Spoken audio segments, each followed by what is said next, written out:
over 471,700 lives lost to the deadly COVID-19 worldwide so far, and the number of confirmed cases crossing the 9 million mark, Saudi Arabia has banned international visitors from making the Islamic pilgrimage or Hajj this year in an effort to contain the spread of COVID-19.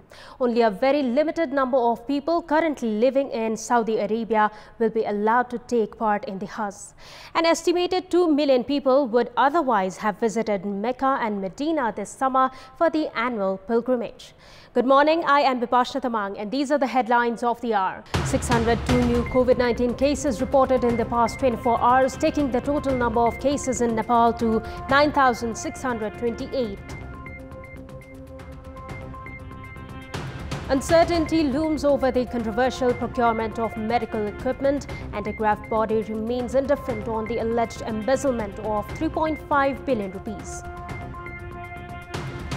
The number of confirmed coronavirus cases worldwide crosses the 9 million mark.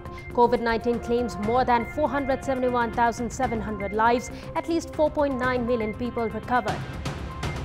And Manchester City thrashes Burnley 5-0 in the English Premier League. Juventus blanks Bologna 2-0 in Serie A.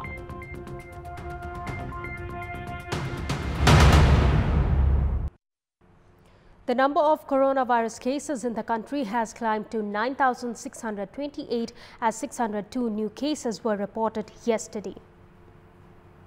According to the Health Ministry, 6,198 samples were tested through the PCR method yesterday. Palpa district recorded the highest, 90 coronavirus cases yesterday. 80 new cases were reported from Kailali, 47 from Sarlahi, 36 from Gulmi, 33 from Siangja and 30 from Bhutan. With this, 14 districts now have over 200 cases. 31 districts have over 100 cases. All the districts except Rasua have reported coronavirus cases in the country. Ukhal-Dhunga reported its first case yesterday. 41 new cases were reported from Sudur Paschim province yesterday and 26 from Karnali province. Meanwhile, 370 individuals have returned home after full recovery, taking the total tally of recoveries in the country to 2,142. Over 90,000 are kept in quarantine across the country at the moment.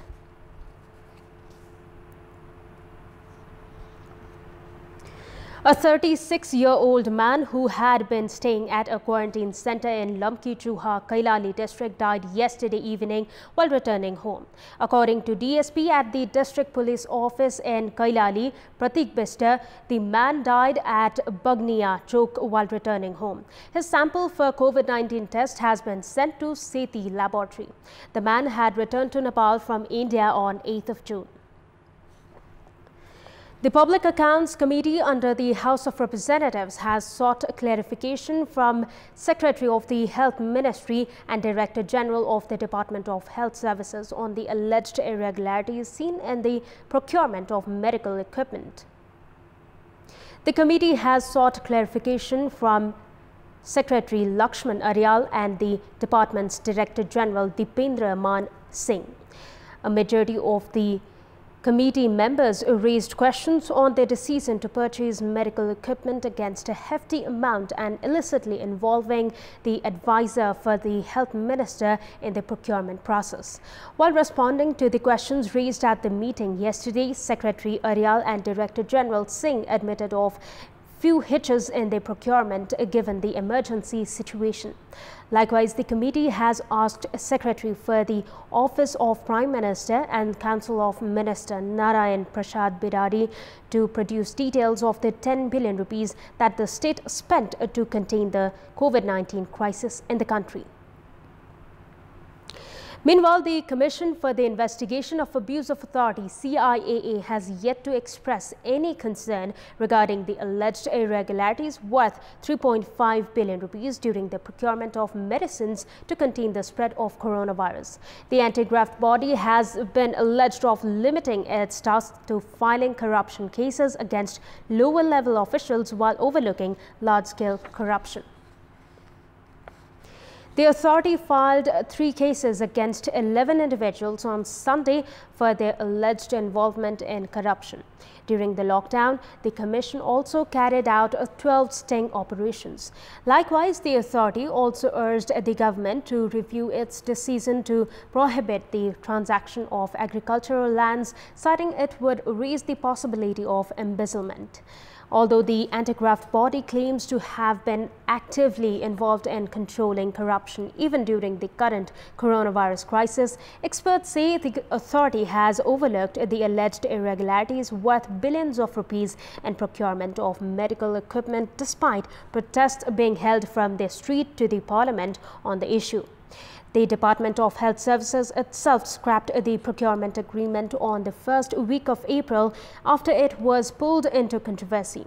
The department has already purchased equipment worth 1.22 billion rupees.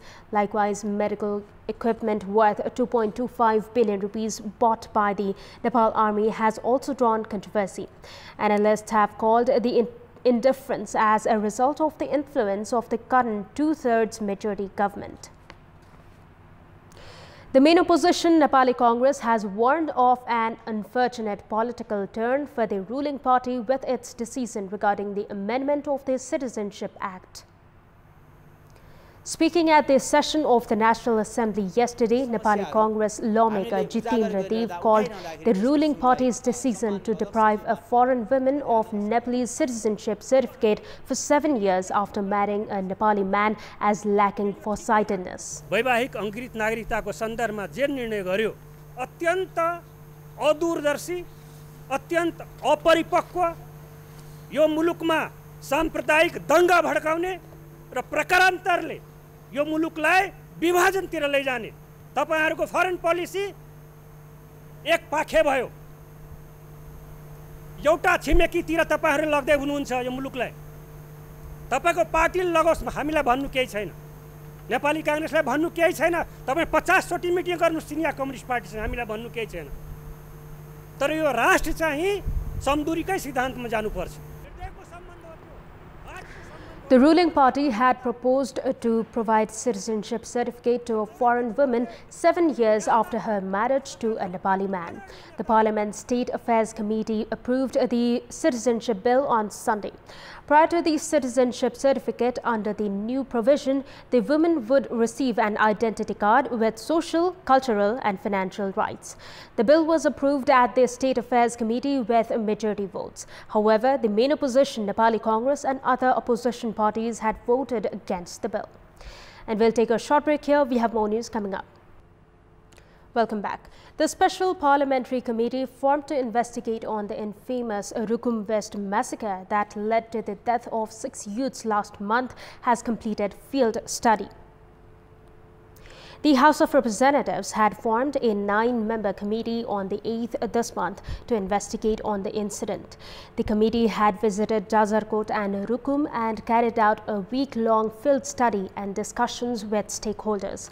The committee is now preparing to submit a report to the Parliament. दुईटै जिल्लाका सरोकारवाला पीडक राज्यका निकायहरू र घटनास्थलदेखि मुचुल्का घटना लासहरूको मुचुल्का बनाउनेदेखि लिएर मुद्दा दायर गरेको प्रकृतिसम्मको सबैको हामीले विस्तृत र गहिरो ढंगले हामीले त्यसको अनुगमन र भएका यथेष्ट प्रमाणहरू जुटाएर हामी काठमाडौँ फर्किएका छौं र अहिले पनि आज पनि हामीले हाम्रो समितिको बैठक बस्यो र त्यो प्रतिवेदनलाई कसरी सार्वजनिक गर्ने र थप प्रमाणहरू जुटाउन के पहलहरू गर्ने र कहाँका राज्यको कहाँ कमी कमजोरी रह्यो सुरुवाती दिनदेखि घटना के कारणले घट्न गयो यो घटनाको गहिरो ढंगले हामी छानबिन गरेर नेपाली जनता विशेष गरी पीडितका परिवारहरूले न्याय पाउने गरी कोही दोषी नहुम्किने गरी कोही निर्दोष नफस्ने गरी हामी प्रतिवेदन सार्वजनिक गर्छौं. On 23rd of May, 6 youths were killed in the incident in Rukum that has been linked to caste-based discriminations. Cases have been filed at the District Court Rukum against 34 individuals for mass murder and caste-based discrimination. Trial hearings on the case is ongoing at the Rukum West Court. In our Public Voice segment, we had asked the farmers of Dhankuta district what problems have they been facing due to the coronavirus crisis. Let's take a look at what they had to say.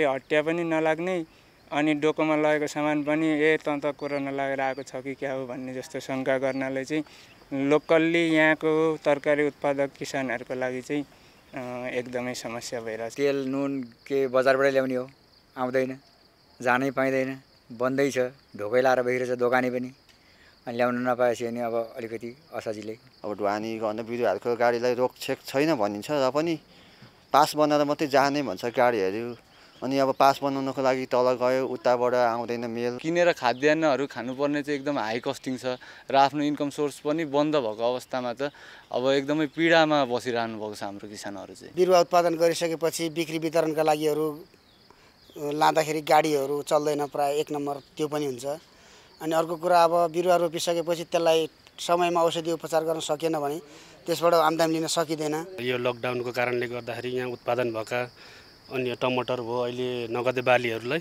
एकदम असर परेको छ। आफ्नो उत्पादन बिक्री गर्न नसकेको अवस्था र बाहिर जे जति किन्नु परेको छ त्यसलाई चाहिँ डबल मूल्यमा खरिद गर्नुपर्ने अवस्था रहेको छ।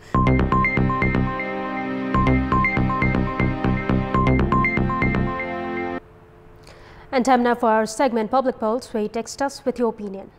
Public Pulse. And here's the question: what does the poor result of teachers' license examination indicate? Your options are option A, lack of qualified applicants, option B, dire state of higher education, and option C, problem in exam mechanism. The voting is on. Type NEWS, select your options A, B or C and send it to 34001 to share your opinion with us. And that's all for the moment. Our next English bulletin will air at 6 this evening. Keep watching Kantipur Television HD for more news and entertainment. Thank you for watching. Have a great day ahead.